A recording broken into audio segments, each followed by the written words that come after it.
الله أكبر الله أكبر الله أكبر الله أكبر الله أكبر الله أكبر. أشهد أن لا إله إلا الله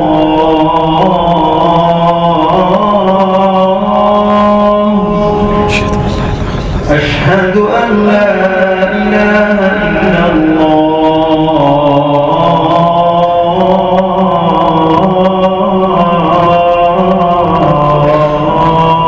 أشهد أن لا إله إلا الله. أشهد أن محمدا رسول الله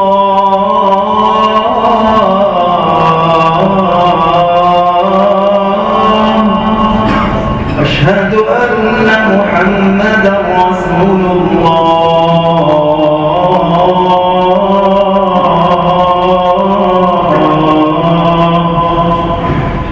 حي على الصلاة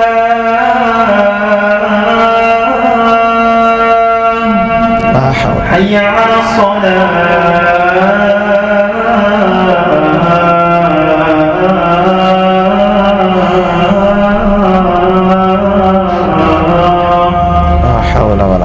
حي على الفلاح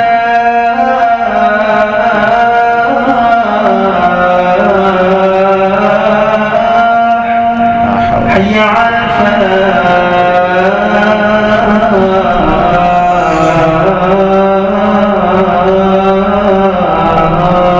لا حول ولا قوة. الله أكبر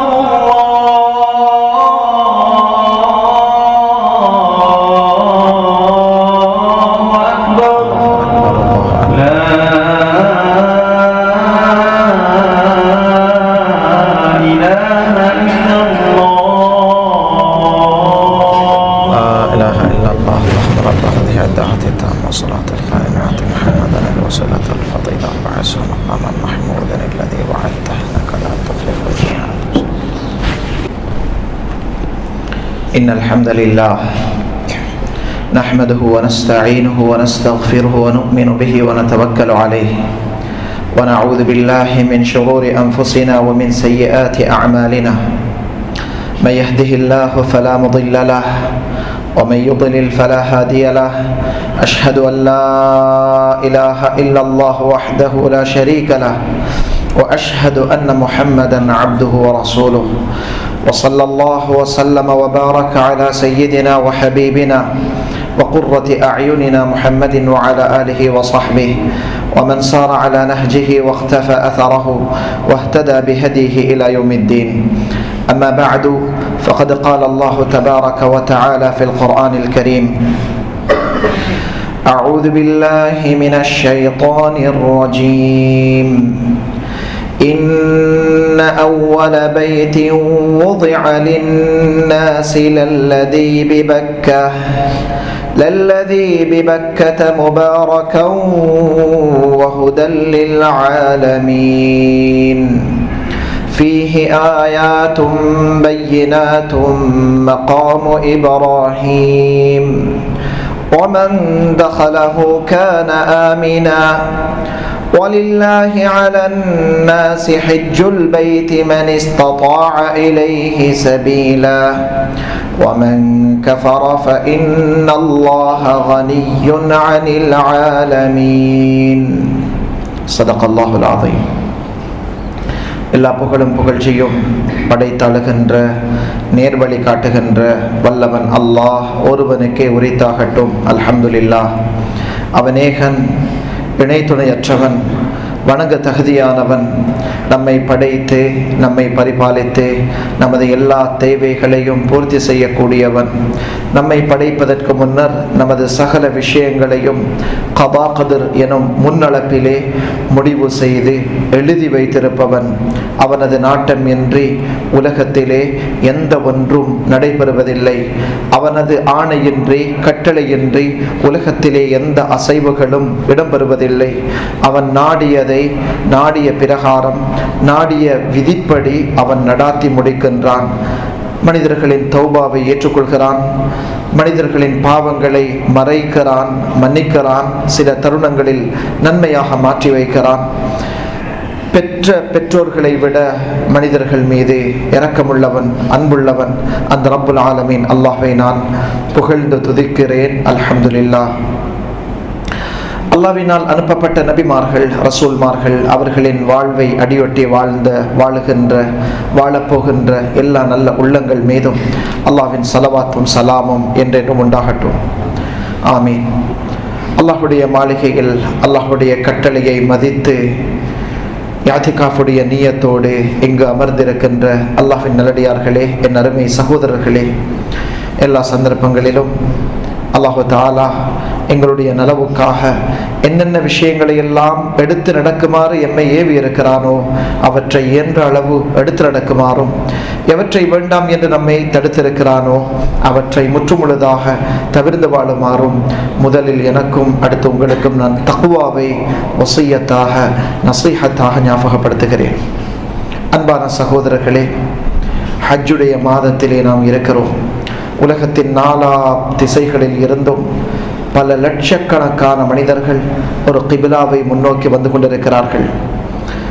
பசித்தவர்களாக, பயணித்தவர்களாக, பலவிதமான நிலைகளில், செல்வம் படைத்தவர்கள், ஏழைகள், சுகதேகிகள், நோயாளிகள், ஆண்கள், பெண்கள், பெரியவர்கள், சிறியவர்கள் என்று உலகத்திலே பாரபட்சங்கள் என்று எல்லா திசைகளில் இருந்தும் அல்லாஹ்வுடைய கட்டளையை ஏற்று நபி இப்ராஹிம் அலைஹிஸ்ஸலாம் அவர்களுடைய அதான் அழைப்புக்கு பதில் சொன்னவர்களாக தங்களுடைய பயணங்களை ஆரம்பித்து எத்தனையோ மனிதர்கள் அந்த இடத்தை அடைந்திருக்கிறார்கள். இன்னும் ஒரு சில தினங்களில் அவர்களுடைய ஹஜ் ஆரம்பிக்க இருக்கிறது. அன்பான அல்லாஹ்வின் நல்லடியார்களே, ஹஜ் என்றால் அல்லாஹ்வுடைய வீட்டை,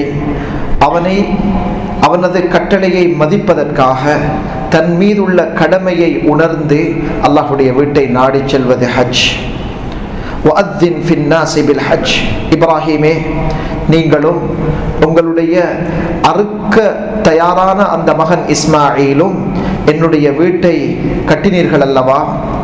காபாவை கட்டி முடித்த பிறகு வஅத்தின் ஃபின்னாஸி பில் ஹஜ், இந்த வீட்டை தேடி நாடி சக்தியுள்ள ஒவ்வொரு முஃமினும் வர வேண்டும் உங்களுடைய காலத்தில் இருந்து. அதனால் நீங்கள் அதான் சொல்லுங்கள்.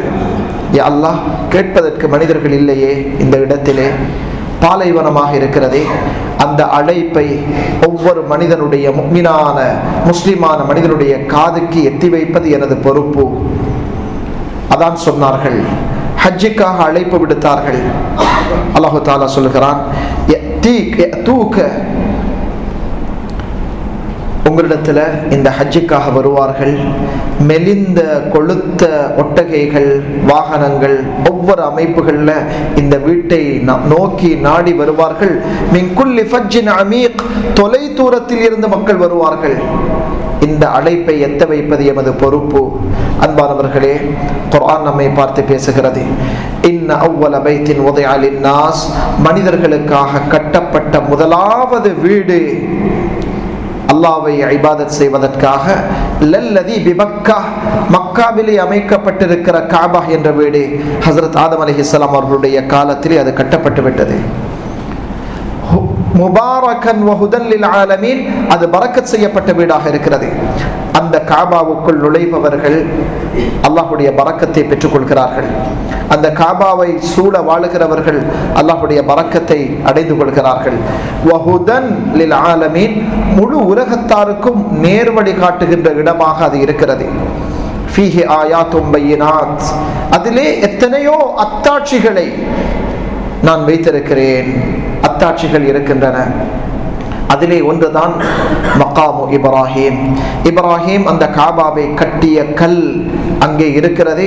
அதிலே அவர்கள் எழுந்து நின்று அந்த கால் அச்சி, ஒரு கருங்கல்லிலே மனிதனுடைய கால் அச்சி சாதாரணமாக பதிந்து விடாது.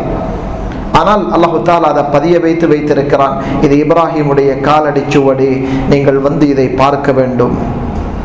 وَمَنْ دَخَلَهُ كَانَ آمِنًا, யாரெல்லாம் அந்த ஹரத்துக்குள் நுழைந்து விடுகிறார்களோ, காபாவுடைய எல்லைக்குள் நுழைந்து விடுகிறார்களோ, அவர் அச்சமற்றவராக, அபயம் பெற்றவராக, மனதிலே ஒரு அலாதியான அமைதியை உடையவராக மாறிவிடுகிறார். மனதில் அவர்கிட்ட இருந்த பயம், பீதி, என்சைட்டி, டிப்ரெஷன், உள்ளத்தில் இருந்த ஒரு வித்தியாசமான பயம் எல்லாமே கலைந்து போகிறது. ஒரு வித்தியாசமான அமைதி, ஒரு பீஸ், ஒரு சுபஹான் அல்லாஹ். அல்லாஹு தாலா குர்ஆன்ல அவரது அத்தாட்சியாக அதை சொல்லி இருக்கிறார். பயந்தவர்கள் நுழைந்தால் பயம் தெளிந்துவிடும். டென்ஷனானவர்கள் நுழைந்தால் மனதில் அமைதி உண்டாகும். உயிருக்கு பயம் அங்கே இருக்காது, கள்வர்களுடைய பயம் இருக்காது, அரசர்களுடைய பயம் இருக்காது. வமன் தஹலஹு கான ஆமினா வலில்லாஹி அலன் நாஸி ஹஜ்ஜுல் பைத். எனவே அல்லாஹ்வுக்காக உலக மனிதர்கள் ஹஜ் செய்வது அவர்கள் மீது கடமை. ஹஜ்ஜுடைய கடமையை பற்றி பேச வந்த குர்ஆன்ல முதலாவது வார்த்தை வலில்லாஹ்.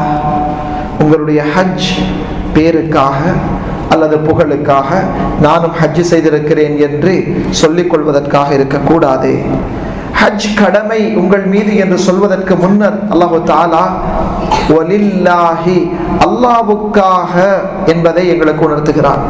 உங்களுடைய ஹஜ் அல்லாஹ்வுக்காக இருக்க வேண்டும். ஹஜ்ஜில் முதலாவது இஹ்லாஸ். வலில்லாஹி அலன்னாஸ், மனிதர்கள் மீது கடமை. ஹஜ்ஜுல் பைத், அல்லாஹ்வுடைய காபாவை நோக்கி ஹஜ்ஜுக்காக புறப்படுவது. மனிஸ்ததாஅ இலைஹி சபீலா, யாருக்கு சக்தி இருக்கிறதோ, யாருக்கு முடியுமாக இருக்கிறதோ அவர்கள் அத்தனை பேர் மீதும் ஹஜ் கடமையாகிவிடும். முடியுமாக இருக்கிறது என்றால் இதனுடைய அர்த்தம் என்ன? ஹஜ் யாருக்கெல்லாம் கடமையாக போகிறது என்பதை இன்ஷா அல்லாஹ் இன்றைய ஹுத்பாவில் பார்ப்போம். அதற்கு முன்னராக அன்பான சகோதரர்களே, கண்மணி ஸல்லல்லாஹு அலைஹி வஸல்லம் அவர்கள் சொன்னதாக அபூ ஹுரைரா ரலியல்லாஹு அன்ஹு அவர்கள் அறிவித்திருக்கிறார்கள். புகாரி, முஸ்லிம் கிதாபுகளில் ஹதீஸ் பதிவாகி இருக்கிறது. மன் ஹஜ்ஜ فلم يرفث ولم يفسق رجع كيوم ولدته امه. யாரெல்லாம் ஹஜ்ஜுக்காக புறப்பட்டு இச்சையோடு சம்பந்தப்பட்ட, பெண்களோடு சம்பந்தப்பட்ட ஆசாபாசங்களில் ஈடுபடாமல், பாவத்திலே ஈடுபடாமல், அல்லாஹ்வுடைய கட்டளைக்கு மாறு செய்யாமல் ஹஜ்ஜை செய்து முடித்துக் கொள்கிறார்களோ, ரஜஅ கயௌமி வலதத்து உம்முஹ், அவருடைய தாய் அன்று பெற்ற குழந்தையைப் போல பாவங்கள் எதுவும் இல்லாத பரிசுத்தவானாக அவர் மீண்டு வருகிறார். நிபந்தனை, அவர் பாவம் செய்யவில்லை, அல்லாஹ்வுடைய கட்டளைக்கு மாறு செய்யவில்லை, அல்லாஹ்வுடைய கட்டளையை மதித்து இச்சையான விஷயங்களில் ஈடுபடாமல் தன்னுடைய பார்வையை, தன்னுடைய மறைவிடத்தை பாதுகாத்து அந்த ஹஜ்ஜை செய்திருந்தால் அவர் எல்லா பாவங்களும் கழுவப்பட்ட நிலையிலே திரும்பி வருகிறார். இப்னு அப்பாஸ் ரலியல்லாஹு அன்ஹு அவர்கள் சொல்லுகிற ஹதீஸ் நசாயில பதிவாக இருக்கிறது. கண்மணி ஸல்லல்லாஹு அலைஹி வஸல்லம் அவர்கள் சொன்னார்கள், தாபிஉ பைனல் ஹஜ்ஜதி வல் உம்ரா. மனிதர்களே, ஹஜ் உம்ராவை அடுத்ததாக தொடர்ச்சியாக செய்யுங்கள். ஹஜ்ஜுக்கு போனால் வந்து உம்ராவுக்கு போகுங்கள், உம்ராவை முடித்துக் கொண்டால் ஹஜ்ஜுக்கு தயாராகுங்கள், ஹஜ்ஜை முடித்துக் கொண்டால் உம்ராவுக்கு நியத்து வைத்துக் கொள்ளுங்கள். தாபிஉ பைனல் ஹஜ்ஜதி வல் உம்ரா, ஹஜ் உம்ராவை அடுத்ததாக செய்து கொண்டிருங்கள். ஏனென்றால் فإنهما ينفيان الفقر والذنوب كما ينفي الكير خبث الحديد. ஏனென்றால் ஹஜ்ஜையும் உம்ராவையும் ஒன்றன் பின் ஒன்றாக தொடர்ச்சியாக செய்வது ஒரு மனிதனை அவனுடைய பாவத்தையும் அவனுடைய வறுமையையும் எப்படி போக்கும் என்றால், இரும்பு வேலை செய்யக்கூடிய கொல்லனுடைய பட்டறையில் இருக்கிற நெருப்புல இரும்பை காட்டுகிற பொழுது அந்த நெருப்பு எப்படி இரும்புடைய கரைகளை போக்கி விடுகிறதோ, அந்த நெருப்பு எப்படி ஷைன் பண்ணுகிறதோ, இதை போல ஹஜ் உம்ராவுக்கு நீங்கள் அடுத்தடுத்து செல்வது உங்களுடைய பாவங்களை மன்னித்துவிடும், உங்களுடைய வறுமையை நீக்கிவிடும் என்றார்கள் ஸல்லல்லாஹு அலைஹி வஸல்லம் அவர்கள். அன்பானவர்களே, இங்கு நாம் சிந்திக்க வேண்டிய நேரம் இது, சிந்திக்க வேண்டிய இடம் இது. அல்லாஹு தாலா உடம்புல சக்தியையும் வாழ்க்கையில செல்வத்தையும் தந்திருக்கிறான் என்றால் அவனுடைய வீட்டுக்கு நாம் வருவதை எதிர்பார்க்கிறான். வாழ்க்கையில் கடமை ஒரு தடவை தான், ஆனாலும் இதனை நாம் தொடர்ந்தேர்ச்சியாக செய்கின்ற பொழுதே அல்லாஹுடைய பொருத்தம், அல்லாஹுடைய நெருக்கம் மட்டுமல்ல, அல்லாஹு தாலா வாக்களிக்கிறான், அப்படியாக அல்லாஹுடைய ஹஜ்ஜுக்கு செலவு செய்பவர்களுக்கு அவர்களுடைய வறுமையை நான் போக்கிவிடுகிறேன். அல்லாஹு தஆலா அந்த பாக்கியத்தை எங்களுக்கு நசீபாக்குவானாக. தர்மம் செய்வது, சதக்கா செய்வது யார் என்று சமூகத்திலே தேடி பார்த்தால் அல்லாஹ்வுடைய வீட்டுக்கு அடிக்கடி செல்பவர்கள் தர்மம் செய்கிறார்கள். சமூகத்திலே ஒரு சிலரை நாம் பார்க்கிறோம், அவர்கள் தாம் அல்லாஹ்வுடைய வீட்டுக்கு செல்வதும் இல்லை, செல்பவர்களை விடுவதும் இல்லை. சதக்காக்கள் செய்வது அல்லாஹ்வுடைய பார்வையில் மிகப்பெரிய விஷயம். தங்களுக்கு பக்கத்து வீட்டவர்கள் அல்லது குடும்பத்தில் இருக்கிறவர்கள் இவர்களுக்கு ஈந்தளிப்பது, சதக்கா கொடுப்பது மிகப்பெரிய நன்மைக்குரிய விஷயம். ஆனால் அதற்காக ஹஜ்ஜுக்கு செல்லாமல், உம்ராவுக்கு செல்லாமல், அந்த பணத்தை எல்லாம் நான் அவருக்கு கொடுக்கிறேன், இவருக்கு கொடுக்கிறேன், கொடுக்க வேண்டும் என்றெல்லாம் மனிதர்களை நாம் வற்புறுத்த முடியாது. அன்பானவர்களே, செலவழிக்காதவர்கள் ஒருபோதும் செலவழிப்பதில்லை. எவ்வளவு பணக்காரனாக இருந்தாலும் கஞ்சர்களாக இருப்பார்கள், கொடுக்க மாட்டார்கள். ஆனால் அல்லாஹ்வுடைய வீட்டுக்கு புறப்படக்கூடியவர்கள், செலவழித்து பழகியவர்கள், அவர்கள்தான் கூடுதலாக தர்மம் செய்கிறார்கள் என்பது சமூகம் அறிந்த ஒரு உண்மை. ஸல்லல்லாஹு அலைஹி வஸல்லம் அவர்களுடைய ஹதீஸை பாருங்கள். ஹஜ் உம்ராவை ஒன்றன் பின் ஒன்றாக செய்யுங்கள். அல்லாஹ் வசதியை தந்திருக்கிறான், வாய்ப்பை தந்திருக்கிறான், செய்யுங்கள். அதற்காக தர்மத்தை விட்டுவிடாதீர்கள். ஒரு மனிதனுக்கு இந்த நேரத்திலே நான் என்ன செய்ய வேண்டும் என்ற ஃபிக்ஹ் என்ற அறிவு இருப்பது அது அவருடைய கடமை. அது அவருக்குரிய விஷயம். தெரியாவிட்டால் உலமாக்களை அணுகி கேட்க வேண்டும். சில சமயங்களில் நாம் போகிற உம்ராவுடைய கடமையை விட நமது குடும்பத்திலே இருக்கிற ஒரு விஷயத்திற்கு செலவழிப்பது அல்லாஹ்வுடைய பார்வையில் முக்கியமாக இருக்கலாம்.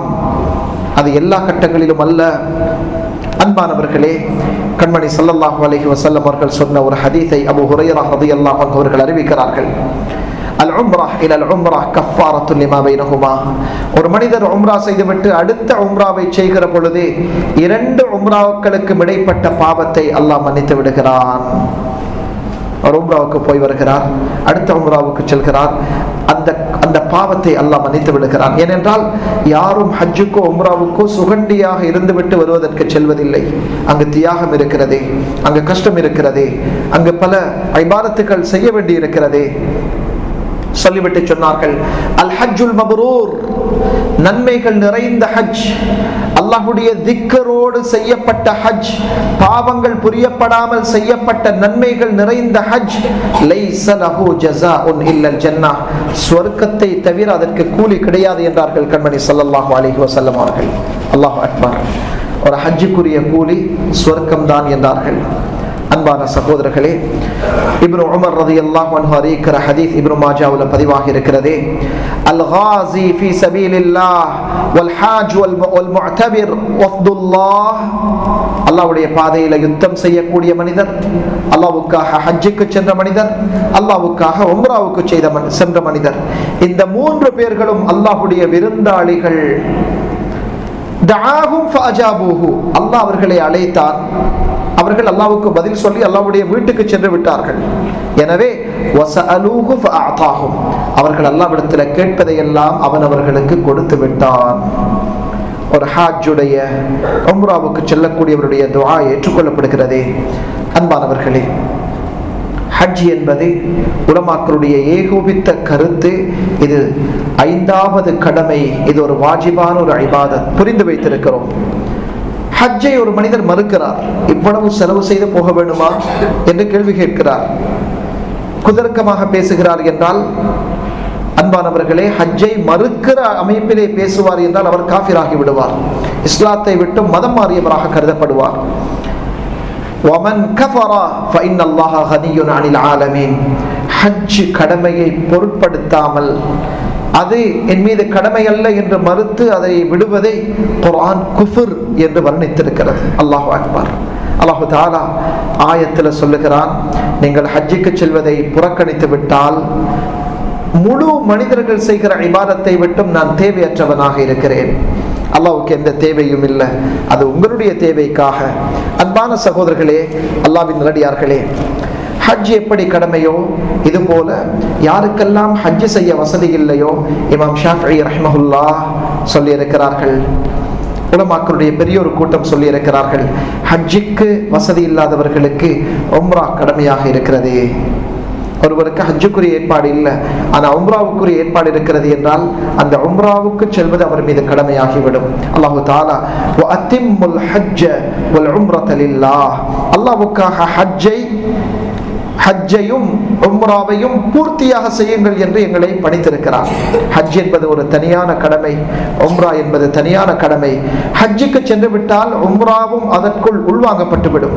ஆனால் உம்ராவுக்கு சென்றவர்கள் ஹஜ்ஜுடைய செல்வம் தன்னுடைய கையில் திரண்டு விட்டால் அவர்களுக்கு மீண்டும் ஹஜ் கடமையாகிவிடும். அன்பான சகோதரர்களே, அல்லாஹ்வின் நல்லடியார்களே, வாழ்க்கையில ஹஜ்ஜோ உம்ராவோ கடமையாகுவது ஒரு தடவை தான். ஒரு தடவை சென்று விட்டால் கடமை கழிந்துவிடும். அதற்கு பிறகு செல்வதெல்லாம் அது நன்மைக்குரிய விஷயங்கள். ஆனால் கடமையான ஒருவர் தன்னுடைய ஹஜ்ஜை பிற்படுத்த முடியுமா? ஒருவருக்கு ஹஜ் கடமையாக இருக்கிறது, பிற்படுத்த முடியுமா? 20 லட்சம் ரூபாய் இருந்தால் ஹஜ்ஜுக்கு செல்ல முடியும். இவருக்கு கையில் பணம் இருக்கிறது.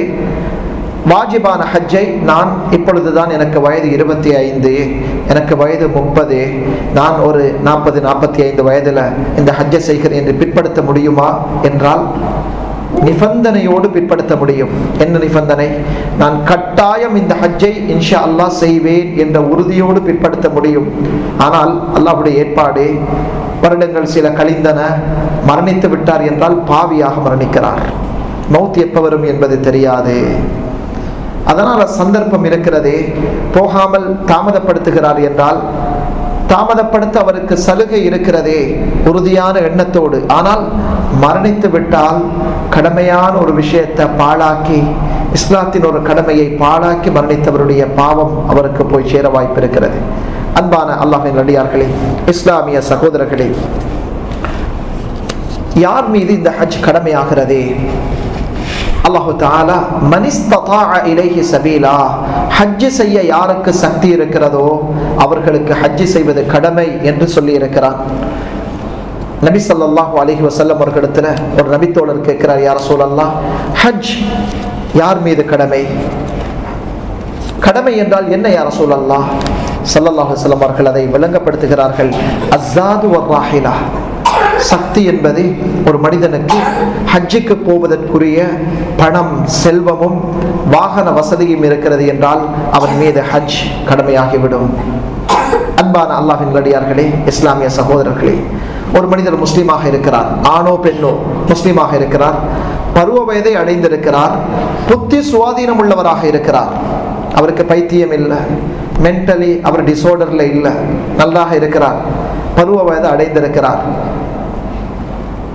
சக்தி இருக்கிறது என்றால் ஹஜ் கடமையாகிவிடும். சக்தி என்றால் உலமாக்கள் இதை இரண்டாக விளங்கப்படுத்துவார்கள். ஒன்று, அவருக்கு உடம்புல பலம் இருக்கிறது, உடம்புல சக்தி இருக்கிறது, போய் வருவதற்குரிய செல்வமும் கையில் இருக்கிறது, போய் வரக்கூடிய காலத்தில் குடும்பத்திற்கு கொடுத்துட்டு போறதுக்குரிய ஏற்பாடும் இருக்கிறது, உடனடியாக நிறைவேற்றுவதற்குரிய கடனும் அவருக்கு இல்லை என்றால், உடனடியாக கொடுக்க வேண்டிய கடன் இல்லை என்றால் அவருக்கு ஹஜ் கடமையாகிவிடும்.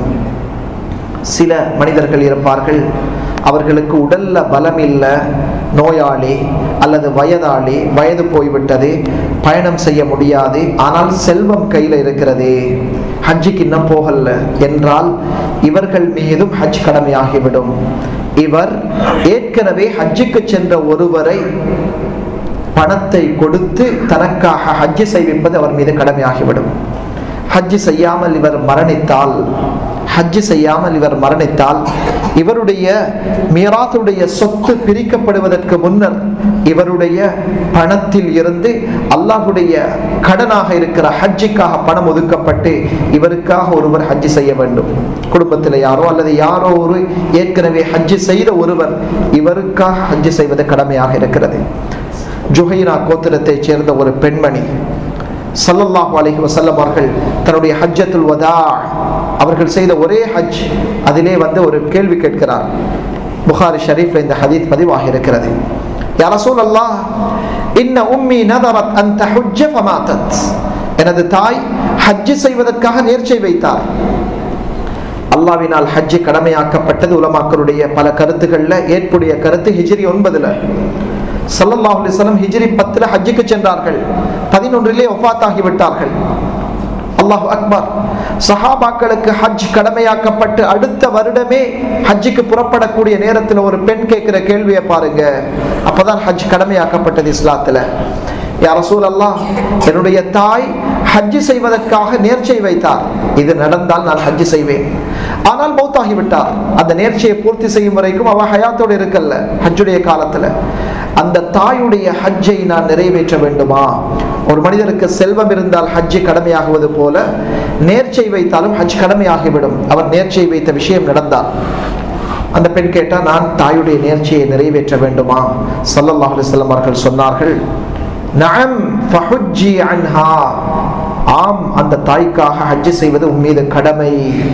அந்த தாயுடைய நேர்ச்சியை நிறைவேற்றுவது உன் மீது கடமை. சொல்லிவிட்டு சொன்னார்கள், அரைதி, உங்களுக்கு புரிகிறதா? உங்களுடைய தாய்க்கு கடன் இருக்கிறது. ஒரு ஆளுக்கு கடன் கொடுக்கணும். உங்களோட தாய் பணத்தை வச்சுட்டு போயிருக்கிறான். அந்த கடனை நிறைவேற்றுவது உங்கள் மீது கடமை அல்லவா? அந்த பெண் சொன்னார், ஆம் யா ரசூலல்லாஹ். சொன்னார்கள், அல்லாஹ்வுடைய கடன் தான் ஹஜ். ஃபதைனுல்லாஹி அஹக்கு பில் வஃபா. அல்லாஹ்வுடைய கடன் அது மனிதர்களுடைய கடனை விட நிறைவேற்றப்பட தகுதியானது. ஹஜ் என்பது அல்லாஹ்வுடைய கடன். அதனால மௌத்தான உங்களோட தாய் ஹஜ்ஜி கடமையான பிறகு மௌத்தாக இருக்கிறார், எனவே அவருக்காக ஹஜ் செய்யுங்கள் என்றார்கள். அன்பானவர்களே, ஒரு மனிதர் ஸல்லல்லாஹு அலைஹி வஸல்லம் அவர்களிடத்தில் வந்தார். யா ரசூலல்லாஹ், என்னுடைய தந்தை அத்ரகத் ஃபரீதத்துல்லாஹி அதாவது அல்லாஹ்வுடைய ஹஜ்ஜுடைய கடமை என்னுடைய தந்தை வயோதிபமாக இருக்கிற நேரத்தில் தான் அல்லாஹ் ஹஜ்ஜை கடமையாக்கி இருக்கிறார். ஹிஜ்ரி 9ல, ஹிஜ்ரி 10ல கேட்கிறார், இன்ன ஃபரீதத்துல்லாஹ் ஃபில் ஹஜ் அத்ரகத் அபி ஷைஹா. யா ரசூலல்லாஹ், வாப்பா வயசாளி, இப்பதான் ஹஜ்ஜுடைய கடமை வந்திருக்குது. அவருக்கு எந்த அளவுக்கு இயலாது என்றால், ஒரு மிருகத்தில் வாகனத்தில் அவரை வைத்தால் விழுந்து விடுவார். வாகனத்தில் வைத்து அவர் விழாமல் கட்டி வைத்தால் அவர் மௌத்தாகி விடுவார். அவ்வளவு பலகீனம், அவருக்கு போக இயலாது, பெட்ல இருக்கிறவர்.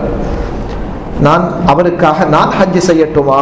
ஸல்லல்லாஹு அலைஹி வஸல்லம் சொன்னார்கள், நஅம், அவருக்காக நீங்கள் ஹஜ் செய்யுங்கள் என்றார்கள். அன்பானவர்களே, இந்த இடத்துல சில விஷயங்களை நாங்கள் புரிந்து கொள்ள வேண்டும். முதலாவது, ஒரு மனிதனிடத்துல ஹஜ்ஜிக்கு போக தேவையான அளவு, உதாரணமாக 20 லட்சம் ஹஜ்ஜுக்கு தேவைப்படுகிறது என்றால் அந்த அளவு ஒருவரிடத்துல கேபிட்டல் இருக்குது, பணம் வைத்திருக்கிறார். அதை கொண்டு அவர் வியாபாரம் செய்கிறார். அதிலிருந்து ஒரு ப்ராஃபிட் அவர் ஜெனரேட் பண்ணி கொண்டிருக்கிறார். அவருடைய வாழ்க்கை ஓடிக்கொண்டிருக்கிறது. ஹஜ்ஜுடைய காலம் வந்தால் இவருக்கு ஹஜ் கடமையாகிறது. அப்ப அந்த ப்ராஃபிட்டை நாங்கள் செலவழிச்சிட்டு அந்த கேபிட்டலை நான் ஹஜ்ஜுக்காக செலவழித்தால் நான் வந்து என்ன செய்வது? ஃபுகஹாக்கள் தெளிவாக எழுதியிருக்கிறார்கள், ஹஜ்ஜுடைய விஷயம் எதிர்காலத்தை பார்த்து முடிவு செய்யப்படுவதல்ல. போய் வந்து வாழுவாரா இல்லையா என்பதெல்லாம் ஒரு முஃமினுடைய ஈமான் என்ன? அல்லாஹ் சொல்லி இருக்கிறான், ஹஜ்ஜை செய்யுங்கள், உங்களுடைய வறுமையை நான் தடுத்து விடுகிறேன், அதை அழித்து விடுகிறேன், போக்கி விடுகிறேன். துனியாவை படைச்சவன் சொல்லி இருக்கிறான், ரிஸ்கா அளந்தவன் சொல்லி இருக்கிறான். எனவே ஒருவரிடத்துல கேபிட்டல் இருக்கிறது என்றால் ஒவ்வொரு ஆளும் தன்னுடைய விஷயத்தை பார்த்து கொள்ளுங்க, நிறுத்து கொள்ளுங்க. என்னுடைய ஹஜ் எப்ப கடமையாகுதுங்கிறத புரிஞ்சு கொள்ளுங்க. கேபிட்டல் இருக்கிறதே 20 லட்சம், அதை வச்சுதான் அவர் பிசினஸை வழி நடத்தி கொண்டிருக்கிறார். இப்ப ஹஜ்ஜுடைய காலம் வந்தால் அவருக்கு ஹஜ் கடமையாகிறது. அவர் ஹஜ்ஜை நிறைவேற்ற வேண்டும். ஆனால் அவர் தாமதப்படுத்தலாம், இந்த வருடம் இல்லாமல் அடுத்த வருடம், அதுக்கு அடுத்த வருடம். ஆனால் மௌத் வந்து விட்டால், இதனால உலமாக்கள் ஃபிக்ஹ்ல தெளிவாக சொல்லி இருக்கிறார்கள், ஹஜ் கடமையானால் அதை பிற்படுத்தாமல் அவசரமாக செய்வது சுன்னத்தாக இருக்கிறது. ஒரு மனிதனிடம் ஒரு நிலம் இருக்கிறது, ஒரு பூமி, ஒரு லேண்ட் இருக்குது, அவரிடத்துல அவருடைய பேர்ல இருக்குது. நிறைய பேருக்கு ஹஜ் கடமை, ஆனா எனக்கு கடமை என்றே தெரியாமல் இருக்கிறார்கள். அல்லாஹ் அக்பர். ஒரு நிலம் இருக்கிறது, அந்த நிலத்தின் பெருமதி, அதை விற்றுவிட்டால் அந்த நிலத்தின் அதை விற்று அவர் ஹஜ்ஜுக்கு போவதற்குரிய பணம் அங்கு எடுத்துக்கொள்ளலாம். அவருக்கு அந்த நிலத்தை அவர் விவசாயம் செய்ய பாவிக்கிறார், அல்லது அதை ரெண்டுக்கு கொடுத்திருக்கிறார், அதுல இருந்து ஏதோ ஒரு ப்ராஃபிட் அவர் ஜெனரேட் பண்றார். ஏதோ ஒரு வகையில அந்த நிலம் அவருக்கு சொந்தமாக இருக்கிறது. அது ஆணோ பெண்ணோ, ஒரு வயசாளி பெண்ணுக்கு நிலம் சொந்தமாக இருக்குது, அல்லது வாலிபருக்கு ஒரு காணி இருக்குது, ஒரு லேண்ட் இருக்குது, அல்லது ஒரு ப்ராப்பர்ட்டி இருக்குது, ஒரு அசெட் இருக்குது. இவருக்கு இதை வித்துட்டால் ஹஜ்ஜுக்குரிய பணத்தை பெற்றுக்கொள்ள முடியும் என்றால் இவருக்கு ஹஜ் கடமையாகிவிடும். ஃபிக்ஹ்ல ரொம்ப தெளிவாக எழுதி இருக்கிறாங்க உலமாக்கள், தெளிவாக இந்த விஷயங்களை இப்ப இல்ல பல நூறு வருடங்களுக்கு முன்னால் எழுதி எங்களுக்கு விளங்கப்படுத்தி இருக்கிறாங்க. அல்லாஹுடைய கடமை இதுதான், புரிந்து கொள்ளுங்கள். அல்லாஹ் கடமையாக்கி வைத்திருக்கிறான். எத்தனையோ வாலிபர்களுக்கு கடமை என்று கூட தெரியாதே. ஆனால் ஒரு மனிதர் தான் வாழக்கூடிய வீட்டை இதற்காக விற்க வேண்டும் என்ற தேவையில்லை. தான் இருக்கிற வீடு, ஆனால் அது அனாவசியமானது என்றால், பெரிய தனக்கு தேவையற்றது என்றால் ஃபுகஹாக்கள் அதை விற்பது சம்பந்தமாகவும் பேசியிருக்கிறார்கள். தான் வாழக்கூடிய அவசியமான வீட்டை விற்க வேண்டிய அவசியம் இல்லை. அதற்கு மேலதிகமான விஷயங்களை அவர் விற்றுவிட்டு ஹஜ்ஜுக்காக புறப்பட கடமைப்பட்டிருக்கிறார். அன்பானவர்களே, ஒருவரிடம் திருமணத்திற்காக தயாராகி இருக்கிறார் ஒரு வாலிபர். திருமணத்திற்குரிய பணம் கையில் இருக்குது. வலிமாவுக்கு மஹர் எடுக்கிறதுக்குரிய பணத்தை வச்சு கொண்டிருக்கிறார். ஹஜ்ஜுடைய காலம் வருகிறது. ரமலான் தாண்டி துல்காதா வந்துட்டது அல்லது ஷவ்வால் வந்துட்டது. ஹஜ்ஜுடைய காலம். கையில பணம் இருக்குது. 2 மில்லியன் வச்சு கொண்டிருக்கிறார். எதற்காக? திருமணத்துக்காக, மஹருக்காக. உலமாக்கள் சொல்றாங்க, இவர் மீதும் ஹஜ் கடமையாகிவிடும். ஹஜ் கடமை. ஆனால் இவரை பொறுத்து அவருடைய ஃபத்வா வித்தியாசப்படுகிறது. அவர் அந்த நேரம் அந்த வாலிபருக்கு தன்னை பாவத்தை விட்டும் பாதுகாத்துக் கொள்ள இயலாத ஒரு நிலைமையாக இருந்தால், தான் திருமணம் செய்யாவிட்டால் ஹராத்துல போய் விடுவேன், ஜினாவுல விழுந்து விடுவேன் என்ற பயம் இருந்தால், அவர் ஹஜ்ஜை விட திருமணத்தை முற்படுத்துவது அவருக்கு சுன்னா, அவருக்கு சிறப்பு. ஆனாலும் ஹஜ் கடமை இல்லை. தான் பொறுமையாக இருக்கலாம், தான் விபச்சாரம் செய்ய மாட்டேன், இவ்வளவு காலம் பொறுமையாக இருந்த நான் பொறுமையாக இருக்க எனக்கு வாய்ப்பு இருக்கிறது என்றால், இவர் திருமணத்துக்கு முன்னால ஹஜ் செய்வதே அவருக்கு சிறப்பாக இருக்கிறது. ஹஜ் எப்படியோ கடமையாகிவிடும். அன்பான சகோதரர்களே, பாருங்க, ஹஜ்ஜுடைய விஷயம் எவ்வளவு ஒரு முக்கியமான விஷயமாக இருக்கிறது. ஒரு பெண்ணை பொறுத்தவரையில, ஒரு பெண்ணிடத்துல பணம் இருக்குது, செல்வம் இருக்குது என்றால், அந்த செல்வத்தோடு ஆண்களை விட இன்னும் ஒரு நிபந்தனை கூடுதலாக பெண்ணுக்கு இருக்கிறது, ஹஜ் கடமையாக. அதுதான் அந்த பெண்ணோடு ஹஜ்ஜுக்கு கூட செல்வதற்கு கணவர் அவரும் தயாராக இருந்தால் தான் அந்த பெண்ணுக்கு ஹஜ் கடமையாகும். கணவரோ அல்லது தனக்கு திருமணம் முடிக்க ஹராமான மஹரமான ஒரு ஆணோ அந்த பெண்ணோடு ஹஜ்ஜுக்கு போக தயாராக இருந்தால், அந்த பெண் கையில இப்ப ஒரு 20 லட்சம் வைத்துக் கொண்டிருக்கிறார் என்றால், தன்னுடைய நகை, தனக்கு சொந்தமான நகை இருக்கிறது, ஹஜ் அந்த பெண்ணுக்கு இப்ப கடமையாகிறது. மஹரமான ஒருவரும் இருக்கிறார் ஹஜ்ஜுக்கு போக. அப்படி மஹரம் இல்லை, ஆனால் நம்பிக்கைக்குரிய 2க்கு மேற்பட்ட நம்பிக்கைக்குரிய நாணயமான பக்குவமான பெண்கள் ஒரு கூட்டம் போகிறார்கள். 2க்கு மேற்பட்டவர்கள் போகிறார்கள். அவர்கள் நம்பிக்கையானவர்கள். அவர்களோடு சேர்ந்தால் தன்னுடைய ஹஜ்ஜுடைய கடமையை பாதுகாப்பாக முடித்து விடலாம் என்றால், அந்த பெண்ணுக்கு இப்பொழுது ஹஜ்ஜு கடமையாகிறது. கணவன் அல்லது மஹரமானவர் அல்லது 2க்கு மேற்பட்ட நம்பிக்கையான பெண்கள் ஹஜ்ஜுக்கு போறாங்க. அப்ப அவர்களோடு சேர்ந்து இந்த பெண் ஹஜ்ஜுக்கு போறது கடமையாகிறது. ஒரு பெண்ணுக்கு நகை இருக்குது, அல்லது காணி இருக்குது, அல்லது சொத்து இருக்குது, பணம் இருக்கிறது என்றால் அந்த பெண்ணுக்கு அது கடமையாகிறது. கடமையான ஹஜ்ஜை செய்வதற்காக ஒரு பெண் தனியாக புறப்பட்டு செல்வதற்கும் இஸ்லாம் அனுமதி கொடுத்திருக்கிறது. கண்மணி ஸல்லல்லாஹு அலைஹி வஸல்லம் சொன்ன ஹதீஸ் புகாரி ஷரீஃப்ல பதிவாகி இருக்கிறது. ஸல்லல்லாஹு அலைஹி வஸல்லம் அதி இப்னு ஹாத்திமை பார்த்து சொன்னார்கள், அதி, ஒரு காலம் வரும், ஒரு பெண்மணி இராக்கில் இருக்கக்கூடிய ஹியரா என்ற இடத்தில் இருந்து தன்னந்தனியாக வந்து காபத்துல்லாவை தவாஃப் செய்துவிட்டு செல்வார். அல்லாஹ்வை தவிர வேறு யாரையும் பயப்பட மாட்டார். அப்படியான அமைதியான ஒரு காலம், இஸ்லாம் கண்ணியமாக இருக்கிற ஒரு காலம் அதி கிட்டத்தில் வரை இருக்கிறது என்றார்கள். அந்த நேரம் அதி இப்னு ஹாத்திம் என்பவர் கிறிஸ்தவராக இருக்கிறார், இஸ்லாத்தை ஏற்காம இருந்தார். அதி இப்னு ஹாத்திம் இஸ்லாத்தை ஏற்ற பிறகு சொல்கிறார், என்னுடைய கண்ணால நான் பார்த்தேன், ஈராக்கில் இருந்து ஒரு பெண் தன்னந்தனியாக வந்து காபத்துல்லாவை தவாஃப் செய்து ஹஜ்ஜை முடிச்சுட்டு போறது. புகாரி ஷரீஃப் ஹதீஸ் பதிவாக இருக்கிறது. அன்பானவர்களே, ஏன் இந்த விஷயங்கள் இப்பொழுது ஞாபகப்படுத்தப்படுகிறது என்றால், வாலிபர்கள் பலர், பெண்கள் பலர், சமூகத்தில் பலர் தனக்கு சில விஷயங்களை இப்பொழுது வாஜிபில்லை, இப்போதான் 30 வயசு 40 வயது என்று நினைக்கிறார்கள். மவுத் ஹயாத் எப்பொழுது என்பது யாருக்கும் தெரியாது. அன்பானவர்களே, அடுத்த வருடத்திற்காக நாம் இப்பொழுது தயாராக வேண்டும். வெளிநாடுகளில் இருக்கக்கூடியவங்க, உள்நாட்டில் சம்பாதிக்கக்கூடியவங்க, வாகனங்களை வாங்குறதுக்கு தயாராக இருக்கிறவங்க, எத்தனையோ விஷயங்கள். ஆனால் என்னுடைய ஹஜ் நான் நிறைவேற்றி விட்டேனா? கூட்டாளிமார்களுக்கு ஞாபகப்படுத்துங்க, குடும்பத்தில் உள்ளவங்களுக்கு எடுத்து சொல்லுங்க, இது எங்களுடைய கடமைங்கிறத உணர்த்துங்க. அன்பானவர்களே, இறுதியாக ஸல்லல்லாஹு அலைஹி வஸல்லம் சில இபாதத்துகளை சொன்னாங்க. அது ஹஜ் அல்ல, ஆனால் ஹஜ்ஜுடைய நன்மையை பெற்றுத்தரக்கூடிய இபாதத். சில இபாதத்துகள் மனதில் வச்சுக்கொள்ளுங்க. இந்த நாட்களில் நாங்கள் செய்வது ஆக சிறப்பானது. ஹஜ்ஜி கிடைக்கல, ஆனால் இந்த இபாதத் ஹஜ்ஜிக்கு நிகரானதை ஒன்று சொன்னார்கள். ஒரு மனிதனுக்கு மனசில் உண்மையான நியத்து இருக்கிறது, நான் ஹஜ்ஜி செய்ய வேணும், கையில் செல்வம் இல்லை, பணம் இல்லை, போக வசதி இல்லை. ஸல்லல்லாஹு அலைஹி வஸல்லம் அவர்கள் எத்தனையோ ரிவாயத்துக்கள் அல்லாஹ் அந்த இபாதத்துக்குரிய பூர்த்தியான கூலியை அவருக்கு எழுதி வைத்து விடுகிறான்.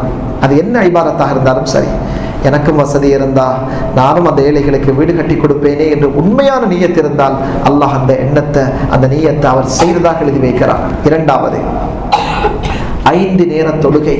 ஒரு மனிதர் வீட்டில் வுது செய்துவிட்டு பள்ளிவாசலுக்கு வந்து 5 நேர தொழுகையை தொழுதால் அவருக்கு ஹஜ்ஜுடைய நன்மை என்றார்கள் ஸல்லல்லாஹு அலைஹி வஸல்லம் அவர்கள். அல்லாஹு அக்பர், ஸஹீஹான ரிவாயத். வீட்டில் வுது செய்து பள்ளிவாசலுக்கு வந்து 5 நேரம் தொழுகிறார். அந்த நியத்தை நன்மை எதிர்பார்த்து, யா அல்லாஹ் ஹஜ்ஜுடைய நன்மை எனக்கு தாயா அல்லாஹ் என்று வந்தால் ஒவ்வொரு தொழுகை அஸ்ர், மக்ரிப், இஷா ஹஜ்ஜுடைய நன்மை அல்லாஹ் எழுதி வைக்கிறான். மூன்றாவது சொன்னார்கள், ஒரு மனிதர் சுபஹுடைய ஃபர்து தொழுகையை இமாம் ஜமாத்தாக தொழுதுவிட்டு அதே இடத்துல உட்கார்ந்து சூரியன் உதிக்கிற வரையில உட்கார்ந்து அல்லாஹ் திக்ர் செஞ்சிட்டு சூரியன் உதித்து ஒரு 20 நிமிடங்கள்ல, கொஞ்சம் சூரியன் உயரக்கூடிய நேரம் 20 நிமிடங்கள்ல 2 ரக்காத்துக்கள் துஹா என்று நியத்து வைத்தால் அல்லது இஷ்ராக் என்று நியத்து வைத்து 2 ரக்காத்துக்கள் தொழுதால் ஹஜ்ஜுடைய நன்மை அவருக்கு இருக்கிறது, பூர்த்தியான ஹஜ்ஜுடைய நன்மை இருக்கிறது என்றார்கள் ஸல்லல்லாஹு அலைஹி வஸல்லம் அவர்கள். ஸஹீஹான ரிவாயத். நான்காவது சொன்னார்கள், ஒரு பெண்ணை பார்த்து, நீங்க ஹஜ்ஜிக்கு போகலையா? அந்த பெண் சொன்னார், யார் சொல்லலாம், எங்களோட ஒட்டகம் வாகனம் தயார் இல்லை, அதனால நான் போகல. சொன்னார்கள், உம்ரத்துன் ஃபீ ரமதான் தஅதீலு ஹஜ்ஜத்தன் மஇ. ரமதான் மாதத்தில் நீங்கள் உம்ராவுக்கு செல்வது என்னோடு ஹஜ்ஜிக்கு செல்வதற்கு சமன் என்றார்கள் ஸல்லல்லாஹு அலைஹி வஸல்லம். என்னோட ஹஜ்ஜிக்கு போன என்ன நன்மையோ அதே நன்மை இருக்கிறது ரமதானுடைய எந்த காலத்திலேயாவது ரமதான்ல உம்ராவுக்கு போவது என்னோடு ஹஜ்ஜி செய்வதற்குரிய நன்மை இருக்கிறது என்றார்கள். ஐந்தாவது, ஜும்மாவுக்கு நேர காலத்தோடு வருவது ஹஜ்ஜிக்குரிய நன்மை என்றார்கள் கண்மணி ஸல்லல்லாஹு அலைஹி வஸல்லம். இன்னலகும் ஃபீ குல்லி ஜும்அத்தின் ஹஜ்ஜத்தன் வ உம்ரா. உங்களுக்கு ஒவ்வொரு ஜும்மாவுக்கும் ஹஜ் உம்ராவுடைய நன்மை இருக்கிறது, ஆனால் நேர காலத்தோடு ஜும்மாவுக்கு சமூகம் தருபவர்களுக்கு. ஆறாவது சொன்னார்கள், மனிதர்களுடைய தேவையை பூர்த்தி செய்பவர்களுக்கு ஹஜ் உம்ராவுடைய நன்மை இருக்கிறது.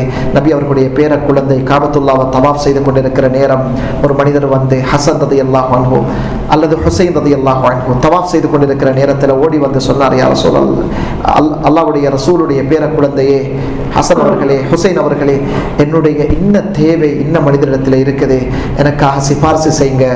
தவாஃப் செய்த குறையிலே தவாஃபை விட்டு அவர் வெளியில வந்தார். பக்கத்தில் இருந்த ஒரு மனிதர் ஓடி போய், நீங்கள் தவாஃப் செய்திருந்த தவாஃபை விட்டு வருகிறீர்களே என்று சொன்ன நேரத்திலே அவர் சொல்லுகிறார், என்னுடைய அப்பா ஸல்லல்லாஹு அலைஹி வஸல்லம் சொல்ல கேட்டிருக்கிறேன், ஒரு மனிதனுடைய தேவையை பூர்த்தி செய்வதற்காக அவருக்காக சிபாரிசு செய்து அந்த தேவை பூர்த்தி செய்து கொடுக்கப்பட்டால் ஒரு ஹஜ்ஜுடைய நன்மை அல்லாஹ் கொடுக்கிறான்.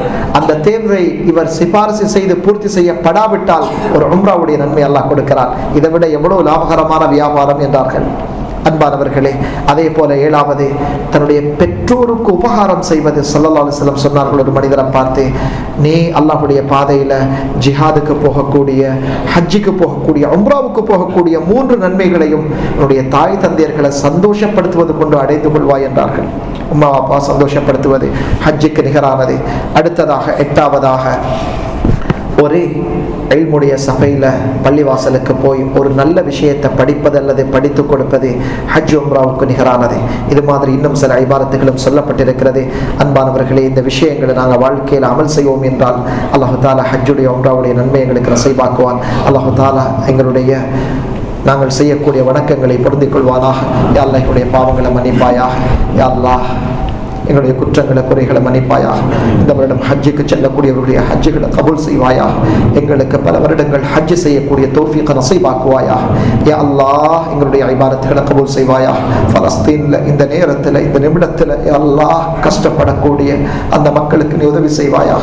வீடுகளை இழந்து, பள்ளிவாசல்களை இழந்து, யா அல்லாஹ் சொத்துக்களை இழந்து, குடும்பங்களை இழந்து, யா அல்லாஹ் இரத்தத்தோட பசியோட கஷ்டங்களோடு இருக்கிற அந்த மக்களுக்கு உன்னுடைய வான கதவுகளை திறந்து வந்து நீ உதவி செய்வாயாக. பத்ர்ல உஹதுல நீ உதவி செய்ததை போல அந்த மக்களுக்கு நீ உதவி செய்வாயாக. ரஃபஹ்ல கஷ்டப்பட்டு கொண்டிருக்கிற மக்களுக்கு உதவி செய்வாயாக. அல்லாஹ் அந்த அநியாயக்காரர்களை ஒடுக்குவாயாக. அவர்களை அல்லாஹ் அப்புறப்படுத்துவாயாக. அவர்களை அழித்து விடுவாயாக. அல்லாஹ் அவர்களுக்கு தக்க பாடத்தை புகட்டுவாயாக. அல்லாஹ் எங்களுக்கு மிகப்பெரிய வெற்றியை முஸ்லிம்களுக்கு கொடுத்து எங்களுடைய கண்களை உள்ளங்களை குளிர செய்வாயாக. எங்களது வாக்களை ஏற்றுக்கொள்வாயாக. வாஹிர் தஅவானா அல்ஹம்துலில்லாஹி ரப்பில் ஆலமீன். إن الحمد لله نحمده ونستعينه ونستغفره ونؤمن به ونتوكل عليه ونعوذ بالله من شرور أنفسنا ومن سيئات أعمالنا. من يهده الله فلا مضل له ومن يضلل فلا هادي له. أشهد أن لا إله إلا الله وحده لا شريك له وأشهد أن محمدا عبده ورسوله وصلى الله وسلم وبارك على حبيبنا محمد وعلى آله وصحبه أجمعين. أما بعد فيا أيها الناس إني أوصيكم ونفسي أولا بتقوى الله وأحذركم يوما عبوسا قمطريرا. أيها الناس إن الله قد كتب عليكم الحج فحجوا. أيها الناس توبوا إلى الله قبل أن تموتوا وبادروا بالأعمال الصالحات قبل أن تشغلوا عنها هرما نازلا ومرضا حابسا. وأمروا بالمعروف وانهوا عن المنكر تنصروا. ألا إن أكيسكم أكثركم ذكرا للموت وإن أكرمكم أحسنكم استعدادا له. فقد قال النبي صلى الله عليه وسلم أيها الناس إن الله قد كتب عليكم الحج فحجوا. الحج المبرور ليس له جزاء إلا الجنة. وقد قال الله تبارك وتعالى أعوذ بالله من الشيطان الرجيم بسم الله الرحمن الرحيم. الحج أشهر معلومات فمن فرض فيهن الحج فلا رفث ولا فسوق ولا جدال في الحج وما تفعلوا من خير يعلمه الله وتزودوا فإن خير الزاد التقوى واتقون يا أولي الألباب. بارك الله لي ولكم بالقرآن العظيم ونفعني وإياكم بالآيات والذكر الحكيم. أستغفر الله لي ولكم ولسائر المسلمين فاستغفروه إنه هو الغفور الرحيم. الحمد لله على إحسانه والشكر له على توفيقه وامتنانه. أشهد أن لا إله إلا الله وحده لا شريك له تعظيما لشأنه وأشهد أن محمدا عبده ورسوله الداعي إلى رضوانه. اللهم صل على سيدنا محمد وعلى آله وصحبه وإخوانه وسلم تسليما كثيرا. أما بعد فيا أيها الناس إني أوصيكم ونفسي أولا بتقوى الله وأحذركم يوما عبوسا قمطريرا. اعلموا أن أحسن الحديث كتاب الله وخير الهدي هدي محمد صلى الله عليه وسلم وشر الأمور محدثاتها وكل محدثة بدعة وعليكم بالجماعة فإن يد الله على الجماعة ومن شد شد في النار. فقد قال الله تبارك وتعالى في القرآن الكريم أعوذ بالله من الشيطان الرجيم إن الله وملائكته يصلون على النبي يا أيها الذين آمنوا صلوا عليه وسلموا تسليما. اللهم صل على محمد وعلى آل محمد كما صليت على إبراهيم وعلى آل إبراهيم وبارك على محمد وعلى آل محمد كما باركت على إبراهيم وعلى آل إبراهيم إنك حميد مجيد.